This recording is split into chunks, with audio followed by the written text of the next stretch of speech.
Anda menyaksikan sesi Kreatap dan sudah bergabung kembali bersama rekan saya Wiki Adrian. Kita bahas apa nih pagi ini? Pagi hari ini kita ingin mencoba membahas mengenai perusahaan rintisan yang bergerak dalam energi baru terbarukan. Spesifiknya adalah mengenai energi surya, panel surya gitu ya. Ini banyak sekali mungkin masyarakat yang sudah mulai aware mengenai pentingnya menggunakan energi baru terbarukan karena ingin ikut mengambil peran gitu untuk menekan penggunaan karbon. Oke, untuk itu kami mengangkat tema perluas akses pada energi baru terbarukan, cara startup. Sudah tersambung melalui video conference bersama dengan Mas Eka Himawan, Managing Director PT Surya Daya Indonesia. Ya, selamat pagi Mas Eka. Selamat pagi. Ya, selamat pagi. Oke, terima kasih sudah bergabung bersama kami Mas Eka. Kalau kita bicara mengenai kebutuhan masyarakat akan panel surya sebagai sumber energi baru terbarukan, belakangan itu seperti apa pertumbuhannya Mas? Ya, jujur aja sebenarnya gini, kalau bila kita bilang kebutuhan masyarakat, sebenarnya ini bukan kebutuhan masyarakat ya, tapi ini kebutuhan dunia gitu kan ya. Bahwa memang kalau misalnya nggak ada energi terbarukan ini, dan kalau kita nggak cari cara untuk menurunkan emisi karbon dioksida, ya jujur aja kita semua nggak akan di sini gitu kan.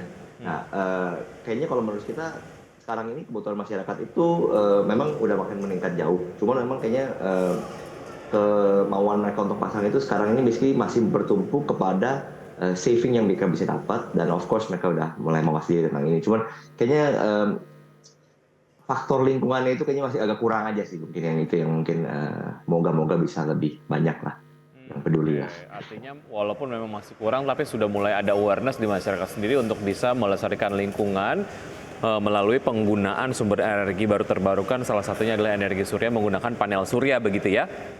Nah. Lantas layanan atau solusi apa terkait dengan panel surya ini yang diberikan oleh PT Surya dan Daya Indonesia? Ya, so mungkin pertama-tama kebanyakan besar kan mungkin panel surya itu selalu identik dengan harga mahal ya gitu. Memang jujur aja gini, harganya mungkin 5 tahun yang lalu sangat-sangat mahal. Bahkan saya kan udah follow industri ini udah 15 tahun. Harga udah terus turun dan actually sudah cukup murah. Nah, cuman investasinya ini masih bisa dibilang balik modal dalam 7 tahunan. Nah, banyak kan orang kelamaan rasanya ya. Jadi orang pikir, jadi kita skemanya kita bilang, gini deh, kalau misalnya 7 tahun kalian rasa terlalu mahal, gimana kalau saya invest aja, jadi saya invest di Suryanya investin on their behalf. Cuman customer kita yaitu pabrik-pabrik, kebetulan sudah ada beberapa customer yang listed di IDX seperti Heinz, ABC, Arwana Citra Mulia, Platinum Keramik, Avian Paint, dan Cleo, Sariguna Primartirta juga kebetulan jadi pelanggan kita. Mereka itu dikasih sama kita itu, kita yang investasi, mereka bayar listrik seharga yang lebih murah daripada harga listrik mereka yang bayar sekarang ini gitu sih kira-kira.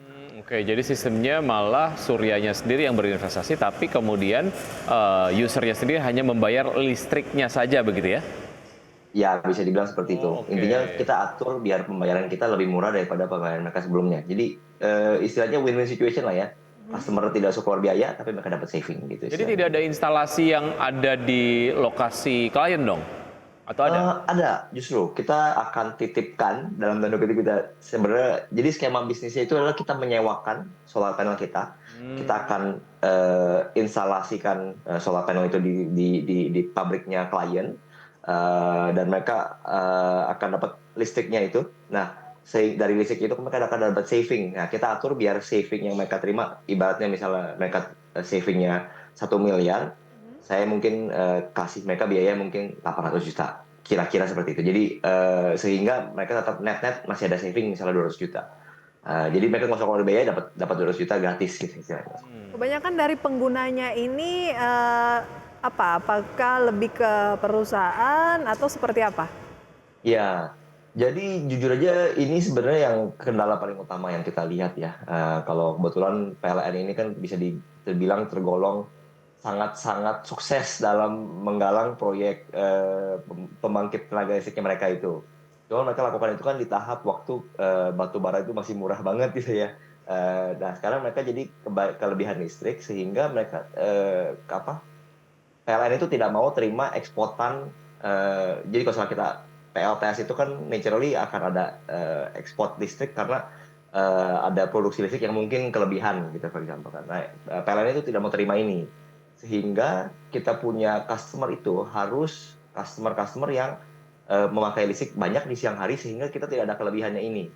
Makanya itu kita tidak bisa lakukan misalnya di residensial rumah-rumah karena kan kita kan rumah malam-malam baru nyalain AC, nyalain TV gitu ya, Netflix. Kalau misalnya di pabrik dan di kantor-kantor kebetulan biasanya aktivitas siang hari. Jadi kita fokus di pabrik dan bisa dibilang kayak shopping mall seperti Agung Podomoro LTC juga klien-klien kita. Ya pokoknya klien-klien yang pakai WiFi banyak di siang hari lah. Oke. Semakin mari kita akan lanjutkan usaha jeda berikut ini, Mas Eka dan pemirsa tetap bersama kami akan segera kembali. Oke, kita masih berbincang pemirsa bersama dengan Mas Eka, Managing Director PT Surya Daya Indonesia. Oke, Mas Eka, saya penasaran dari listrik yang disuplai oleh Surya sendiri melalui energi surya yang ditangkap oleh panel surya begitu ya. Tadi kan klien-kliennya rata-rata adalah perusahaan ataupun mungkin korporasi-korporasi. Nah, ini listriknya itu betul-betul menggantikan dengan listrik yang memang didapatkan misalnya dari PLN untuk operasional pabrik Atau gitu combine misalnya. gitu ya? Atau combine atau persentasenya berapa-berapa? Ya, oke. Nah, itu juga kebetulan memang hubungannya sama cara kerjanya solar panel ini. Solar panel ini kan menyerap tenaga matahari, dia konversikan matahari ini jadi listrik. Nah, kalau kita lihat matahari itu kan nggak bersinar sepanjang hari ya. Jadi intinya malam-malam udah pasti nggak ada dan sore-sore juga berkurang gitu kan, biarpun ada. Rata-rata kita hanya bisa replace sekitar 20%. Jadi mungkin kalau misalnya bilang sebenarnya ini sistem yang kombinasi. Kita hanya bisa kombinasi dan kita rata-rata sekitar 20% dari pemakaian listrik. Oh, belum bisa di-replace. 100%, belum bisa, hanya bisa mensubstitusi gitu ya. Benar, mengurangi sekitar 20% yang kita Sebenarnya maksimal ganti. bisa berapa sih? Bisa nggak 50%? Kalau misalnya pemakaian listriknya hanya di siang hari, persis waktu matahari bersinar bisa, 100% bisa.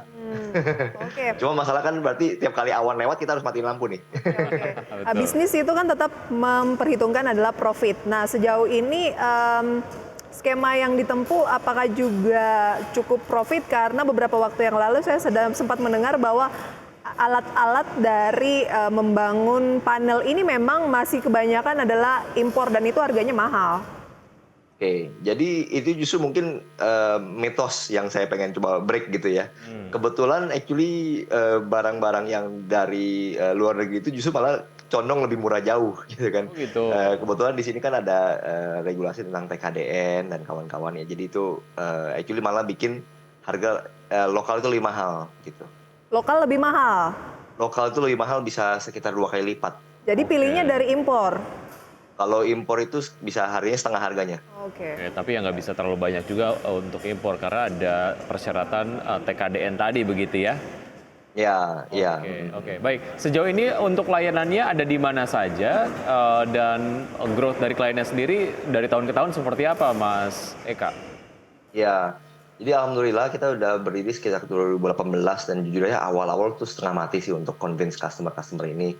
Jadi kita sangat-sangat berterima kasih kepada customer-customer pertama kita seperti kayak Monde, Plaza Indonesia, dan MGM Bosco itu percaya sama kita. Sekarang ini kita udah hampir seluruh penjuru Indonesia di Jawa Barat, Jawa Tengah, Jawa Timur, Palembang, Medan, Lampung, Makassar, dan juga Bali.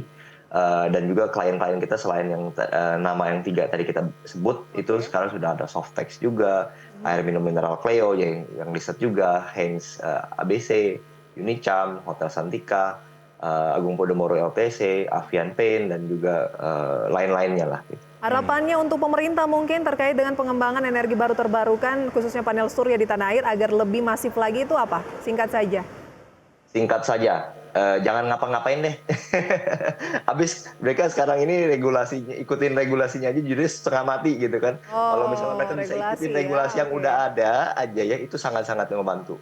Regulasi kita. Semoga ini bisa menjadi referensi sumber informasi untuk pemirsa dan semangat terus ya Mas Eka dan juga kawan-kawan. Kita tunggu gebrakan-gebrakan lainnya dan semoga makin panel surya ini makin berkembang ke pelosok tanah air. Betul sekali. Terima kasih Mas Eka, sukses untuk Surya, sampai jumpa. Terima kasih. Baik, oke, itu cukup inspiratif bahwa memang bukti bahwa dunia usaha bisa lanjut, tapi kemudian bisa tetap beriringan dengan pelestarian lingkungan dengan mengurangi konsumsi energi yang kurang ramah lingkungan begitu ya. Oke, kita akan lihat update dari pergerakan IHSG dari awal pembukaan hingga saat ini. Pemirsa, IHSG menguat 0,58%.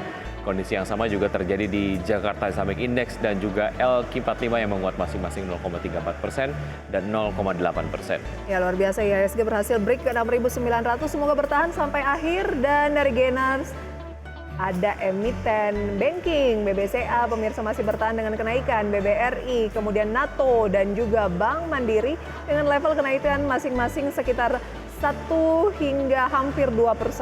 Oke, berikutnya adalah dari pergerakan top losers, pemirsa ada BRMS, Gudang Garam, kemudian juga ada SMDR, dan juga ada Arto dengan pelemahan masing-masing 1 hingga 2%-an. Seperti Anda dapat saksikan di layar televisi. Dan dari sektoral, pemirsa, kesehatan memimpin dengan kenaikan 0,66% setelah kemarin dipimpin oleh sektor transportasi. Dan infrastruktur di posisi kedua 0,64%, konsumsi primer turun 0,27%, properti turun tipis 0,01%. Dan pemirsa, sudah 90 menit kami menemani Anda dalam Power Breakfast. Ya, semoga pembahasan hari ini dapat menjadi referensi dan sumber informasi untuk Anda. Tetap perbarui informasi Anda hanya di IDX Channel, your trustworthy and comprehensive investment reference. Saya Wiki Adrian. Dan saya Prisa Samodatu. See you in the morning.